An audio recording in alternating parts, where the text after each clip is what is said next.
नमस्कार, भिवानी हलचल देखने वाले आप सभी दर्शकों का स्वागत है। सबसे पहले आप सभी दर्शकों से एक अपील, आपकी समस्याओं को संबंधित विभाग तक पहुंचाने के लिए तत्पर भिवानी हलचल टीवी आपसे अपील करता है कि किसी भी प्रकार के कार्यक्रम और घटनाओं से संबंधित सूचना हमारे चैनल तक अवश्य पहुंचाएं। उसके लिए आप हमें 7056 पर संपर्क कर सकते हैं।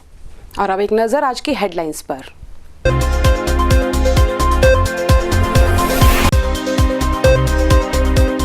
जिले में मंगलवार को 17 कोरोना पॉजिटिव हुए ठीक, वहीं आए 17 नए कोरोना पॉजिटिव केस। कोरोना के एक्टिव केस 222।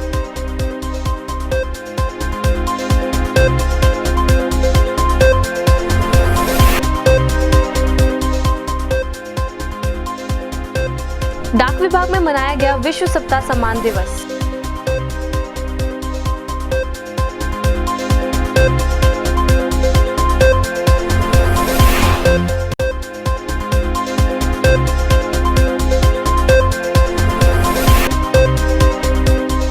शहर के पोश इलाके के पार्क की हालत हुई खराब।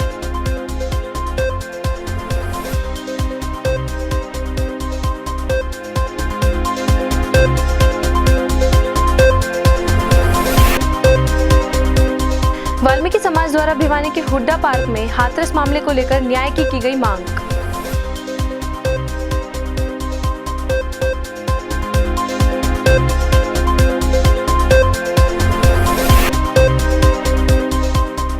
निर्माण मजदूरों व कारीगरों ने किया रोष प्रदर्शन, समस्याओं के जल्द समाधान की मांग।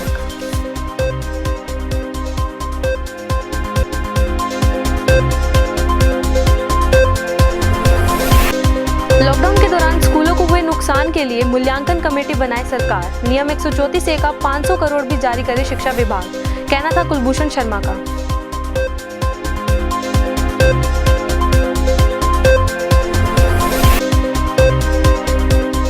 वर्षीय महिला ने कुएं में कूदकर दी जान। बापुड़ा गांव निवासी 2 बच्चों की मां थी मृतक निर्मला।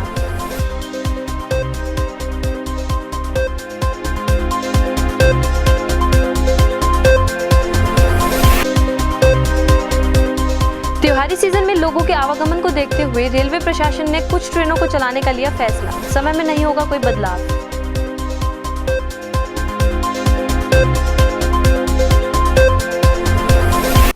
और अब खबरें विस्तार से। जिले में मंगलवार को खबर लिखे जाने तक 17 नए कोरोना पॉजिटिव केस सामने आए, वहीं 17 ही कोरोना पॉजिटिव ठीक भी हुए। मंगलवार तक प्राप्त नए आंकड़ों के अनुसार अब जिले में कोरोना के 222 एक्टिव केस हैं।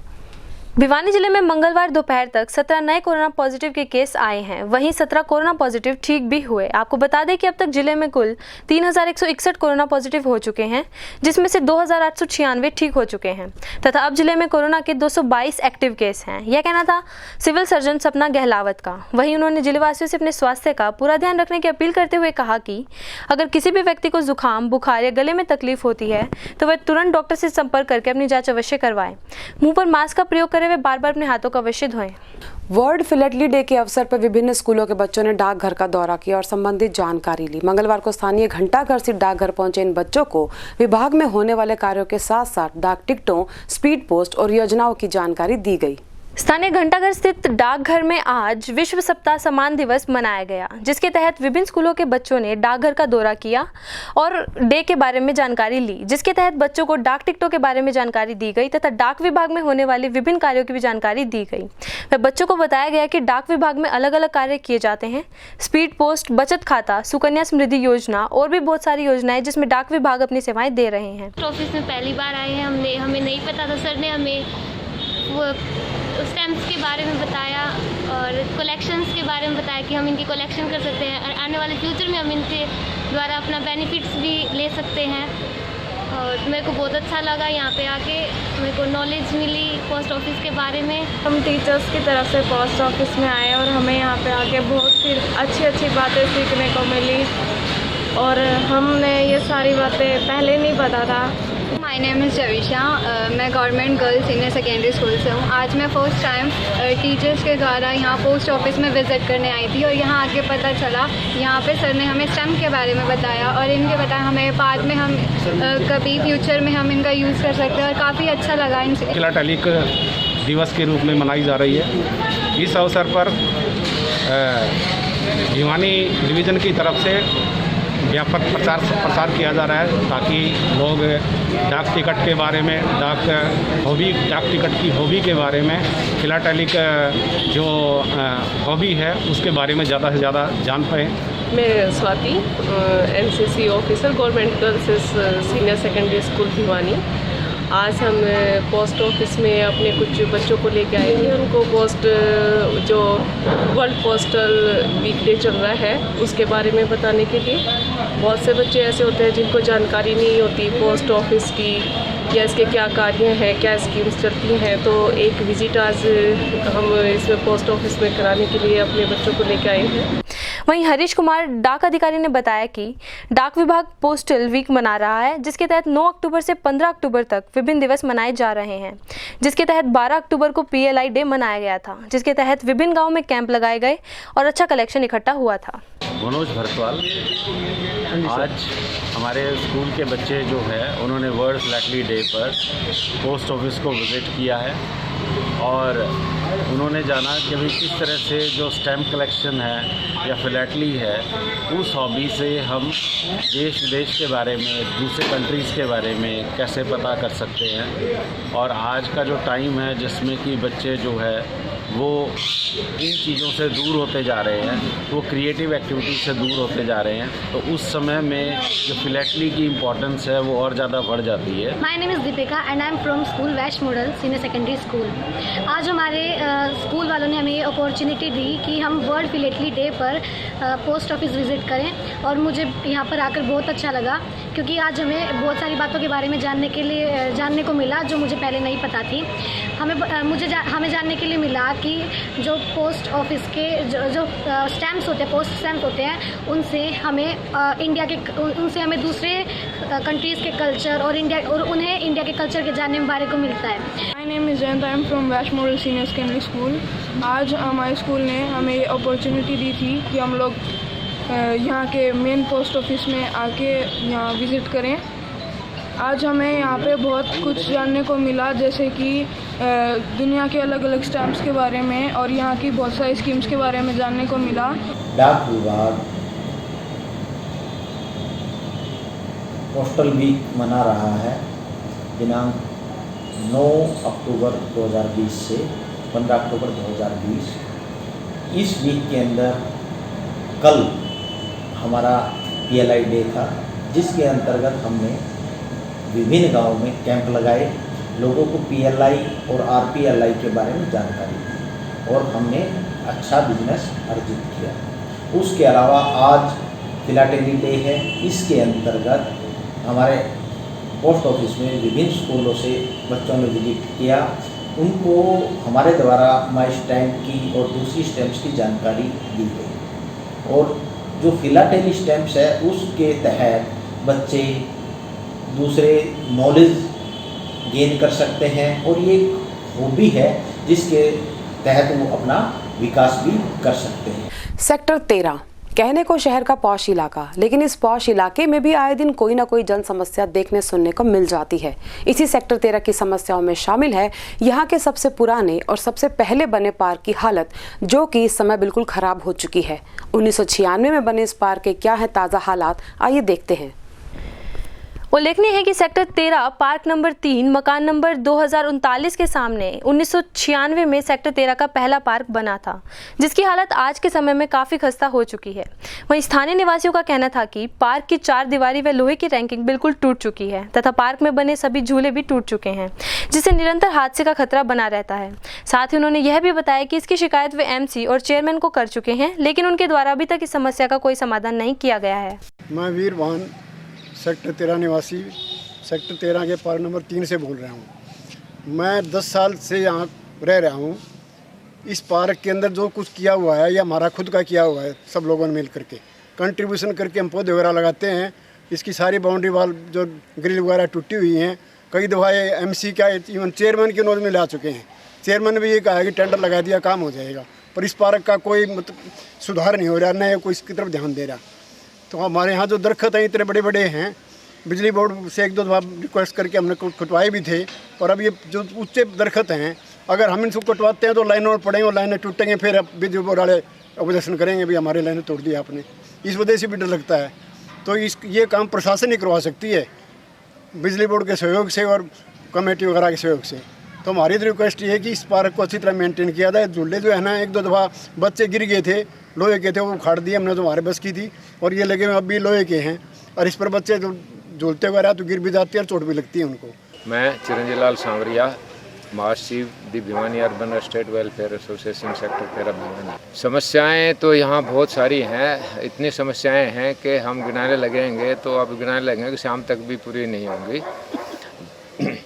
फिलहाल हम भिवानी सेक्टर 13 के पार्क नंबर 3 में खड़े हैं। इस पार्क की जैसे आपने हालात देखी हैं, अभी आपने जो है ना चित्र लिए हैं, ये पार्क वर्ष 1996 में बनाया गया था। तब से लेकर आज तक इस पार्क की एक बार भी रिपेयर नहीं की गई है। जैसा कि आपने देखा है कि इसकी लोहे की रेलिंग है वो बिल्कुल पूर्णतः डैमेज हो चुकी है और दीवारें भी गिर चुकी हैं। आए दिन इसमें सांड घुस जाते हैं और जो पार्क के अंदर बूढ़े और बच्चे आते हैं घूमने फिरने के लिए, कई बार तो उनको मार भी चुके हैं। झूले जो लगाए गए थे वो टूट चुके हैं, कुछ झूले तो हमने जो है ना वो उखाड़ के एक तरफ रख दिए हैं, तो कुछ झूले जो हमारे बस में नहीं थे, नहीं उखाड़ पाए, वो अभी लगे हुए हैं। रोज़ बच्चे इनमें जो है ना फंस जाते हैं और घायल हो जाते हैं, बार बार डॉक्टरों के यहाँ ले जाने। उल्लेखनीय है कि सेक्टर 13 पार्क नंबर 3 मकान नंबर 2039 के सामने 1996 में सेक्टर 13 का पहला पार्क बना था, जिसकी हालत आज के समय में काफ़ी खस्ता हो चुकी है। वहीं स्थानीय निवासियों का कहना था कि पार्क की 4 दीवारी व लोहे की रैंकिंग बिल्कुल टूट चुकी है तथा पार्क में बने सभी झूले भी टूट चुके हैं, जिससे निरंतर हादसे का खतरा बना रहता है। साथ ही उन्होंने यह भी बताया कि इसकी शिकायत वे MC और चेयरमैन को कर चुके हैं, लेकिन उनके द्वारा अभी तक इस समस्या का कोई समाधान नहीं किया गया है। 13 के पार्क नंबर 3 से जो मेन समस्या तो सांवरिया जी ने गिनवा दी हैं। सबसे बड़ी समस्या ये है कि यहाँ वृक्ष बहुत बड़े बड़े हैं, ये किसी समय भी गिर के घरों को भी नुकसान कर सकते हैं और बिजली के तारों को भी नुकसान कर सकते हैं। और ये आवारा पशु बहुत घूम रहे हैं जो बुज़ुर्गों को, कई बार बच्चों को मार देते हैं। इनका भी निदान करवाया जाए। और पार्क का सबसे ज़्यादा से ज़्यादा कई बार शिकायत कर चुके हैं जी, कितनी बार शिकायत कर चुके हैं, कोई भी इसका हल नहीं निकल रहा। MC क्या कहते हैं? MC कहता है जी मैं आऊँगा, मैंने टेंडर लगाया हुआ है, मैं अभी आपके पास भेज देता हूँ, मैं DC ऑफिस में हूँ, मैं आज तक उसने कोई सुध नहीं ली। और यहाँ जो मेन समस्याएं हैं पार्क की, वो बड़े बड़े पेड़ ही लगे हुए हैं, उनकी कभी छटाई नहीं होती है, जिसकी वजह से ना तो हम पार्क में हवादार माहौल है यहाँ पे पार्क में, और ना ही हम लोग आराम से बैठ सकते हैं। मच्छर बहुत हो गए हैं इस वजह से, तो मच्छरों की वजह से यहाँ पे बच्चे बीमार भी हो रहे हैं पार्क में खेलते हुए। आजकल बीमारियाँ इतनी फैली हुई हैं, टाइफाइड, मलेरिया, बच्चे बहुत बीमार हो रहे हैं इस वजह से। तो इस पार्क में कटाई छटाई हो जाएगी तो फिर ये समस्या नहीं रहेगी। बाउंड्री वाल वगैरह सब खराब होया हुआ है यहाँ पे और नया बनाने की ज़रूरत है यहाँ पे। हाथरस मामले में पीड़ित परिवार को न्याय दिलाए जाने की मांग लेकर वाल्मीकि समुदाय ने शहर भर में नारेबाजी करते हुए प्रदर्शन किया। नगर के हुड्डा पार्क में एकत्रित हुए इन लोगों ने इस मामले में केंद्र सरकार द्वारा हस्तक्षेप कर निष्पक्ष और न्याय संगत कार्रवाई की मांग की। मंगलवार को भिवानी के हुड्डा पार्क में वाल्मीकि समुदाय के सदस्यों ने हाथरस मामले पर पीड़ित परिवार को न्याय की मांग को लेकर शहर भर में प्रदर्शन करते हुए नारेबाजी की। वहीं वाल्मीकि समुदाय के सदस्यों ने बताया कि हाथरस यूपी में एक वाल्मीकि समाज की लड़की के साथ जिस तरह से दरिंदगी की गई, उसको लेकर वह इस मामले को सेंट्रल गवर्नमेंट के हवाले से न्याय की मांग करते हैं तथा जल्द से जल्द पीड़ित परिवार को सहयोग एवं न्याय की मांग भी कर रहे हैं।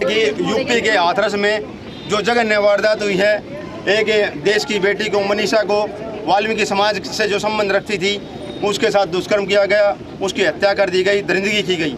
इसके बावजूद यूपी सरकार पूरे 16 दिन तक ये पूरा देश का तमाशा देखती रही, उसके परिवार को सुरक्षा नहीं मिली, उसे पीड़िता को कोई भी उपचार नहीं मिला और अब भी उसी पीड़िता के परिवार को परेशान किया जा रहा है, दबाव बनाया जा रहा है।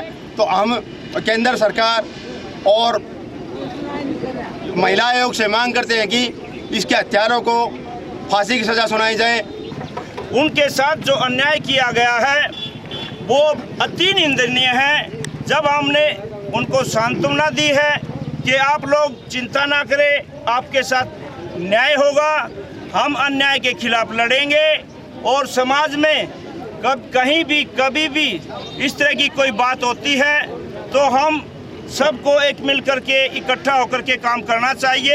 अपनी विभिन्न मांगों को लेकर मंगलवार को भवन निर्माण कामगार यूनियन ने शहर में रोष प्रदर्शन किया। नेहरू पार्क से इकट्ठा होकर लघु सचिवालय पहुंचे यूनियन सदस्यों ने अपना मांग पत्र भी जिला उपायुक्त को सौंपा और अपनी समस्याओं के जल्द समाधान की मांग की। गौरतलब है कि आज निर्माण मजदूरों व कारीगरों द्वारा अपनी समस्याओं के जल्द समाधान की मांग को लेकर नेहरू पार्क में रोष प्रदर्शन किया गया। वह रोष प्रदर्शन करते हुए उन्होंने बताया कि निर्माण मजदूर के रूप में 90 दिन की तस्दीक के लिए जिन्हें ऑथराइज किया गया था वो तस्दीक करने से साफ मना कर देते हैं। इसका तुरंत समाधान किया जाए। कारीगरों की सुविधाओं के 25,000 बकाया सुविधा फॉर्मों की राशि उन्हें उपलब्ध कराई जाए। ऑनलाइन कार्यों के लिए CSC सेंटर की फीस निर्धारित की जाए व ज़्यादा फीस लेने वाले संचालकों पर कठोर कार्रवाई की जाए।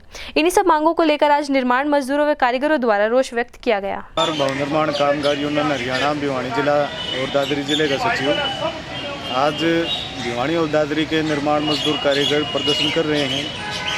प्रदर्शन करते हुए हम भिवानी जो DC हैं उनको ज्ञापन देंगे और ज्ञापन दे के ये सरकार से मांग करेंगे कि पिछले 2018 में 1761 लोगों का ऑफलाइन पंजीकरण वहाँ उस समय पर जो अधिकारी थे उनने किया था, मगर आज तक भी उनकी पंजीकरण की पासबुक नहीं मिली है। इसके अलावा 2018 के अंदर ही 25,000 ऑफलाइन सुविधाओं के फार्म जमा होने के बावजूद आज तक भी किसी मजदूर का उनका पैसा नहीं आया है। कोरोना काल के दौरान निजी स्कूलों को हुए नुकसान का आकलन करने के लिए प्रदेश स्तर पर कमेटी गठित किए जाने की मांग प्राइवेट स्कूल वेलफेयर एसोसिएशन के प्रदेश अध्यक्ष ने की। भिवानी पहुंचे एसोसिएशन के प्रदेश अध्यक्ष ने कमेटी की रिपोर्ट के बाद ही सरकार को स्कूलों के साथ अपना व्यवहार तय करने की बात मीडिया के माध्यम से कही। प्राइवेट स्कूल वेलफेयर एसोसिएशन के प्रदेश अध्यक्ष कुलभूषण शर्मा ने प्रदेश सरकार से मांग की है कि कोरोना काल के दौरान निजी स्कूलों को हुए नुकसान का आकलन करने के लिए प्रदेश स्तर पर एक मूल्यांकन कमेटी का गठन किया जाए। वह कमेटी मूल्यांकन करे कि निजी स्कूलों को इस अवधि के दौरान नुकसान हुआ है या लाभ। वहीं इस अवसर पर उन्होंने यह भी बताया कि प्रदेश सरकार निजी स्कूलों के साथ सौतेला व्यवहार कर रही है तथा कोरोना काल के दौरान स्कूलों की आर्थिक हालत खस्ता हो चुकी है। वह सरकार ने आदेश दिए हैं कि स्कूल छात्रों से फीस न वसूले। कि जिस प्रकार अभी स्कूल खुलने जा रहा है तो हम शुरू से मांग ये कर रहे हैं कि हमें अब कोई सरकार से राहत नहीं चाहिए। बहुत देर से लोग कह रहे हैं कि हमें राहत चाहिए। मैं कहता हूँ राहत नहीं, सिर्फ स्कूल सरकार हमें हमारा हक दे दे, हमें इंसाफ दे दें। लॉकडाउन 5 की प्रक्रिया शुरू हो गई है। आपने देखा है सभी संसाधन जो है या संस्थान जो है वो तकरीबन खुल चुके हैं, सिर्फ एजुकेशन को छोड़ के बता। पिक्चर हॉल भी 50% कैपेसिटी में खुलने जा रहे हैं, लेकिन स्कूल की अभी भी बात हो रही है 9 to 12, जबकि किसी भी देश की रीढ़ जो है वो प्राथमिक शिक्षा को कहा जाता है। ये नई शिक्षा नीति में भी कहा है कि प्राथमिक शिक्षा या मिडिल शिक्षा जो 9 to 12 है, इसमें बहुत धीरे धीरे ड्रॉप आउट होकर भी वो बच्चे भी होते हैं जो ऑनलाइन शिक्षा को आराम से ले भी सकते हैं और उनकी शिक्षा का इतना नुकसान भी नहीं हुआ, थोड़ा वो समझदार हो जाते हैं। लेकिन अभी नीचे की प्रणाली का कोई भी सिस्टम नहीं बन पा रहा है, जिससे स्कूल संचालक जो है बहुत ज़्यादा आर्थिक तंगी में सरकारी आदेशों की वजह से, तो मैंने कहा कि हमें सिर्फ इंसाफ चाहिए। सरकार के जो आदेश आ रहे हैं उससे हमें फीस नहीं आ रही, तो हमें इंसाफ क्या चाहिए। मैं आपको सबसे पहले बात 134A का हमारा 5, 6, 7 साल का पैसा बकाया है। हम सरकार से कोई खैरात नहीं मांग रहे, अपना पैसा मांगना तो हमारा हक है। हर आदमी, चाहे कोई इंसान मुसीबत में हो, कोई संस्थान मुसीबत में हो। अब बैंक अगर मुसीबत में तो कह रहे हैं ना कि मेरी किस्तें दो, क्योंकि बहुत देर हो गया, किस्तों के बगैर बैंक नहीं चल सकता। टैक्स क्यों वसूला जा रहा है? हमारे साथ बसों का इंश्योरेंस, जब बसें खड़ी हैं तो क्यों वसूला जा रहा है? और उसके साथ ही जो हमारी बसों की लाइफ जो है, यहाँ 10 साल है कि 15? 10 साल है। सपोज किसी के 9 पूरे हो गए, उसकी बस तो कंडम होगी ना, चली भी नहीं। पैसेंजर टैक्स भी दिया, रोड टैक्स भी दिया, और 10 साल के बाद वो नहीं खरीदेगा। स्कूल में फीस नहीं आ रही, 134 का पैसा नहीं मिल रहा, टीचर को सैलरी देने के लिए दबाव डाला जा रहा है, बैंक किस्तों के लिए दबाव डाल रहा है, और तुरंत उसको 15 लाख की दोबारा बस खरीदनी पड़ेगी। कहाँ से खरीदेगा वो बताओ? आर्थिक रूप से टूट जाएंगे स्कूल। और हिंदुस्तान में जो पोजीशन है, कई स्कूलों ने आत्महत्या कर ली। हमारे हरियाणा विद्यालय शिक्षा बोर्ड का जो प्रशासन है, उससे एक आग्रह करना चाहता हूँ कि जब सरकार ने स्कूलों को ये कह दिया आप एडमिशन फीस ना लो, आप किसी प्रकार का कोई चार्ज ना लो, तो बोर्ड को भी जो एफिलिएशन फीस होती है वो माफ़ करनी चाहिए, और बच्चों की जो एग्ज़ाम फीस होती है, जो 10वीं की 12वीं की जो एग्जामिनेशन फीस होती है वो भी माफ़ करनी चाहिए। क्योंकि एक तरफ सरकार ये दोहरी पॉलिसी ठीक नहीं है शिक्षा में, एक तरफ तो सरकार कह रही है कि प्राइवेट स्कूल फीस ना ले, और दूसरी तरफ हमें भरने के लिए कहा जा रहा है। एफिलिएशन और बोर्ड की जो एग्ज़ाम फीस वो दोनों माफ़ की जाए। हरियाणा सरकार से भी आग्रह है और बोर्ड प्रशासन से भी आग्रह है। एक तरफ सेंटर की सरकार ये कह रही है कि 10वीं का बोर्ड हम ख़त्म कर रहे हैं, और दूसरी तरफ हरियाणा विद्यालय शिक्षा बोर्ड ने 3 साल से 4 साल से 8वीं का बोर्ड शुरू करने के नाम पे, दोबारा से स्टार्ट करने के नाम पे, क्योंकि पहले 8वीं का बोर्ड था नहीं, तो दोबारा से बोर्ड 8वीं का बनाएंगे, इस नाम से उन्होंने एफिलिएशन फीस 3 साल पहले 4 साल पहले स्कूलों से वो भरवा चुके हैं, वो हमारे पैसे वापस किए जाएं। 2 बच्चों की मां ने कुएं में कूदकर अपनी जीवन लीला समाप्त कर ली। जहां मृतका के परिजनों ने ससुराल पक्ष पर दहेज के लिए उसे मारने के आरोप लगाए, वहीं शादी के 13 साल बाद हुई ये मौत की गुत्थी बहरहाल पुलिस के लिए पहेली बनी हुई है। आपको बता दें कि गांव आसलवास मरहेटा निवासी करीब 35 से 36 वर्षीय निर्मला उर्फ नीरू की शादी 23 जून 2007 में बापोड़ा गांव निवासी बजरंग से हुई थी तथा आज निर्मला बापोड़ा के जोड़ के पास बने कुएं में शव मिला। सूचना मिलते ही सदर थाना पुलिस के एएसआई सुरेश गोयल अपनी टीम के साथ मौके पर पहुंचे और शव को कुएं से निकाल पोस्टमार्टम के लिए चौधरी बंसीलाल नागरिक अस्पताल लाया गया। वहीं मृतका के पति शुभराम ने मृतका के ससुराल वालों पर आरोप लगाया कि उसकी बेटी को ससुराल वाले दहेज की मांग को लेकर बार बार तंग करते व उसके साथ मारपीट करते थे। दिक्कत जी बार बार दहेज लेना, घर से निकाल देना और मारपीट करना। 4 आदमी बड़े भारी तंग करें। बजरंग, एक बजरंग की बहन, एक बजरंग की माँ और एक बड़ा लड़का भाणका निशा का लड़का। तो कितनी उम्र थी आपकी बेटी की, क्या नाम था? नाम निर्मला जी, उम्र थी जी 27-28 साल। तो पहले भी कोई लड़ाई झगड़ा हुआ? खूब जी, कई भी गए जी, हमारी बहन ब्याह रखी वहाँ पर, वो जाके बीच में करवा दिया करते, हो जाएगा जी हो जाएगा। शराफत का फायदा उठाया जी। मेरी बेटी को न्याय मिलना चाहिए। तो आप किस हालत में मिली है वो? हमें नहीं देखी जी, यहाँ पर देखिए डेड बॉडी, पता नहीं मार के डाल ली है, मार के डाल ली है, और मेरी बेटी को न्याय मिलना चाहिए। साथ ही मामले की जांच कर रहे एएसआई सुरेश गोयल ने बताया कि मृतका के पिता की शिकायत पर आरोपियों के खिलाफ मामला दर्ज कर जांच शुरू कर दी गई है। ऐसा एक निर्मला नाम की लेडीज है जिसकी उम्र लगभग 35-36 साल है। ये गांव बापोड़ा के अंदर शादीशुदा है और गांव आसलवास मरहेटा की बेटी है। तो इसके पिता उमेद कुमार सनोप श्री शुभ राम जाति ब्राह्मण वासी आसलवास मरहेटा ने आरोप लगाए हैं कि इसके ससुराल की इसकी सास, पति और ननंद के लड़के द्वारा दहेज के लिए इसके साथ मारपीट करते थे, जिसकी वजह से इसने कुएं में छलांग लगाकर आत्महत्या कर ली। जो कल शाम को 5 बजे हमें सूचना प्राप्त हुई थी। सूचना प्राप्त होने पर हम मौके पर गए और कुएं से लाश को निकाला। निकालने के बाद इसके पिता की शिकायत पर मुकदमा दर्ज कर लिया गया है। जो इसके पिता ने बताया कि इसकी लड़की की शादी 2007 में हुई थी। इस लड़की के पास 2 बच्चे हैं।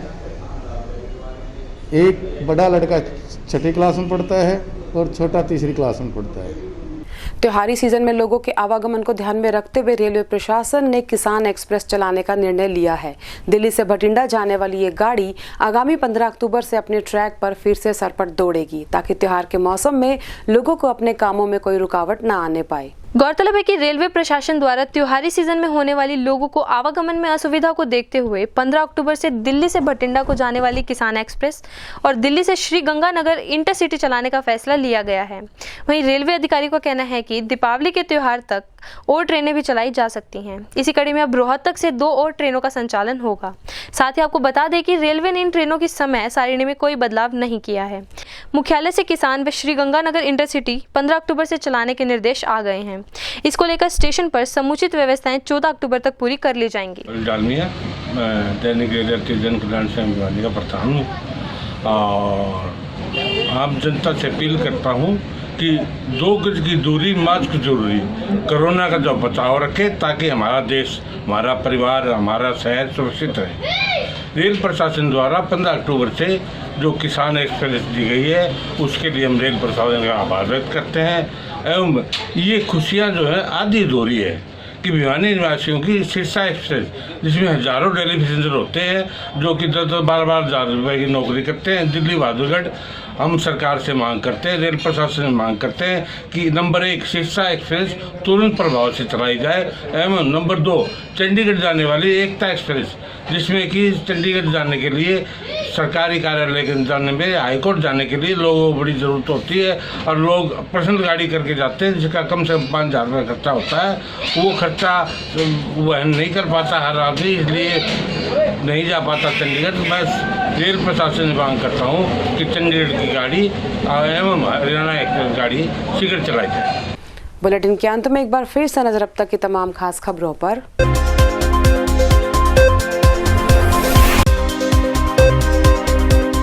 जिले में मंगलवार को 17 कोरोना पॉजिटिव हुए ठीक, वहीं आए 17 नए कोरोना पॉजिटिव केस। कोरोना के एक्टिव केस 222।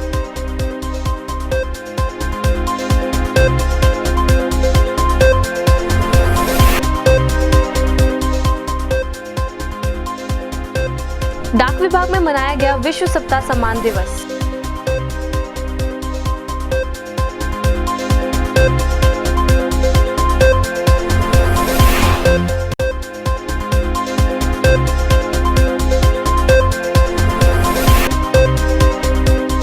शहर के पोश इलाके के पार्क की हालत हुई खराब।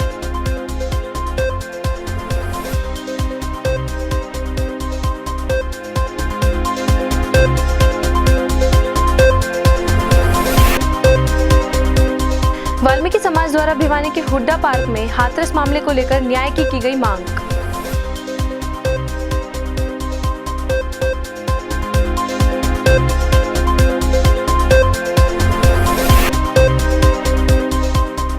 निर्माण मजदूरों व कारीगरों ने किया रोष प्रदर्शन, समस्याओं के जल्द समाधान की मांग।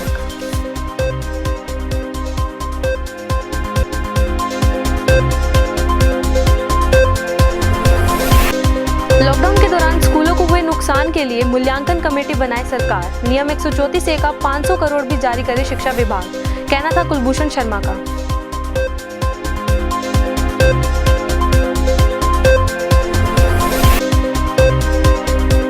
35 वर्षीय महिला ने कुएं में कूदकर दी जान। बापुड़ा गांव निवासी 2 बच्चों की मां थी मृतक निर्मला।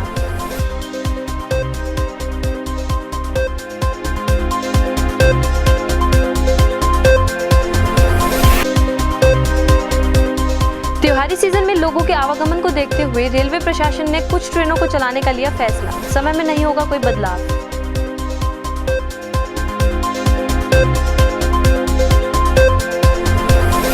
और इसी के साथ दीजिए हमारी पूरी टीम को इजाजत। बने रहिए भिवानी हलचल के साथ।